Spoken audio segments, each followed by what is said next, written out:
நான் சௌந்தர்யா சொல்வேன். கிரியேட்டிவா அந்த ரோல்ல நீ யோசிச்சிருக்கலாம் அப்படின்னு இப்பயும் கூட அதை ஒரு பயன்படுத்திக்கலையோ.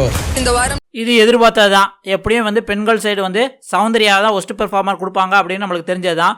அதேமாதிரி ஆண்கள் சைடு வந்து சிவகுமாரை கொடுப்பாங்கிறது வந்து கிட்டத்தட்ட நம்மளுக்கு வந்து தெரிஞ்சிருக்கும். அதுக்கு என்ன ரீசன் சொல்றாங்க அப்படின்னு பார்த்தீங்கன்னா, சௌந்தர்யாவை ஒஸ்ட் பெர்ஃபார்மர்னு சொன்ன 3 பேர் யாருன்னு பாருங்க. ஒன்று வர்ஷினி வெங்கட், சத்யா, தர்சிகா.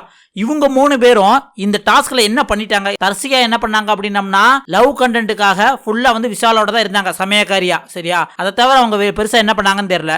சத்யா என்ன பண்ணாங்க, ஒரு சில 2 இடத்துல இந்த குடிகாரன், அதுக்கப்புறம் வந்து அந்த டீமுக்கு போய் வந்து ஏதோ பண்ற மாதிரி பண்ணாப்ல. மற்றபடி உள்ளுக்கு சண்டை நடந்தாலும் என்ன ஏதுன்னு கூட வந்து சத்யா கண்டுக்கல. வர்ஷினி வெங்கட் சொல்லவே வேண்டாம். இந்த கேமை பத்தி சுத்தமா புரிதல் கூட இல்ல.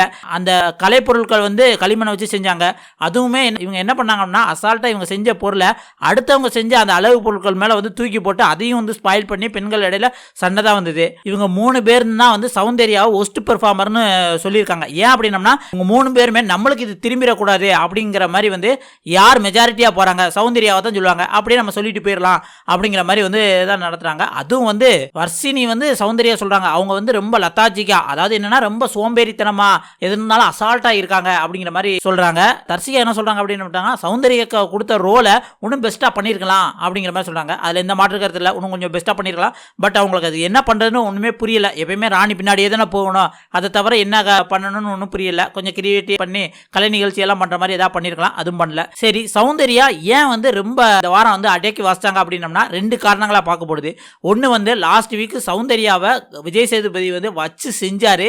இந்த வீக்கும் நம்மளை வச்சு செஞ்சிடக்கூடாது, மாட்டிக்க கூடாது அப்படிங்கிறதுக்காக கொஞ்சம் அடக்கி வாசிச்சாங்க. 2வது காரணம் வந்து சௌந்தர்யா நாமினேஷனில் இருக்காங்க. நாமினேஷனில் இருக்கும்போது ஏதாவது வந்து ஓவரா பண்ணி நம்ம மாட்டிக்கிட்டு இந்த மக்கள்கிட்ட வந்து கெட்ட பேர் வாங்கிடக்கூடாது அப்படின்ட்டு கொஞ்சம் அடக்கி வச்சிருக்கலாம். இந்த 2 காரணத்துக்காக அடக்கி வாசிக்கிறதா நினச்சிக்கிட்டு ஒன்றும் பெர்ஃபார்ம் பண்ணல, அதனால வந்து ஒஸ்ட் பெர்ஃபார்மர் வந்திருக்காங்க அப்படிங்கிற மாதிரி தான் நம்மளுக்கு தோணுது. அடுத்து ஆண்கள் சைடு வந்து சிவகுமார் வந்து பெர்ஃபார்ம்லாம் ஓரளவுக்கு தான் பண்ணாப்புல, ட்ரை பண்ணாப்புல. ஏதோ வந்து அந்த அளவு பொருட்கள் செய்தா இருந்தாலும் சரி, அந்த கலை நிகழ்ச்சிக்கு ப்ரிப்பேர் பண்ணதா இருந்தாலும் சரி, ஏதோ. ஆனால் அவர் கொடுத்த அந்த ஒற்றன் பதவி வந்து சிறப்பாக செய்யலை. அதனால ஆண்கள் சைடு வந்து அது சுவாரஸ்யமாக இல்லாதனால அவனை வச்சு செய்யணும் அப்படிங்கிற மாதிரி செஞ்சுட்டாங்க. இதுதான் வந்து 2 பேரும் ஒஸ்ட் பெர்ஃபார்மர் வரது காரணம். இதை தவிர அந்த வீட்டில் வந்து பெஸ்ட் பெர்ஃபார்மர் யாரை 2 பேர் தேர்ந்தெடுத்துருக்காங்க அப்படின்னு பார்த்தீங்கன்னா, பெண்கள் சைடு வந்து பவித்ராவையும், ஆண்கள் சைடு வந்து தீபக்கையும் தேர்ந்தெடுத்திருக்காங்க. அதில் எந்த மாற்று கருத்து இல்லை. என்னன்னா, தீபக் அந்த பக்கம் வந்து ரொம்ப பாசியா, ஏன்னா சொல்ல போனா ராஜாவே மிரட்டுற அளவுக்கு வந்து பெர்ஃபார்ம் பண்ணியிருக்காரு. அதனால தீபக் இந்த பக்கம் வந்து பவித்ரா வந்து அந்த குனிஞ்சுக்கிட்டே வந்து அவ்வளோ நேரம் நிற்கிறது வந்து சத்தியமாக யாரும் பண்ண மாட்டாங்க. அந்த வயதான லேடி கிட்ட போட்டதுக்கே அவங்க வந்து பெஸ்ட் பெர்ஃபார்மர் கொடுக்கலாம். அது கரெக்டாக தான் கொடுத்துருக்காங்க. இது 2ல் வந்து அடுத்த வாரத்துக்கு கேப்டன் யார் தேர்ந்தெடுக்கப்பட்டிருக்கா அப்படின்னு பார்த்தீங்கன்னா தீபக் தான். இந்த வாரத்தில் பெஸ்ட் ஒஸ்ட் இன்னும் யார் வந்திருந்தா நல்லா இருந்திருக்கும் அப்படின்னு உங்களுக்கு தோன்றதை மறக்காம கமெண்ட்ல சொல்லுங்க.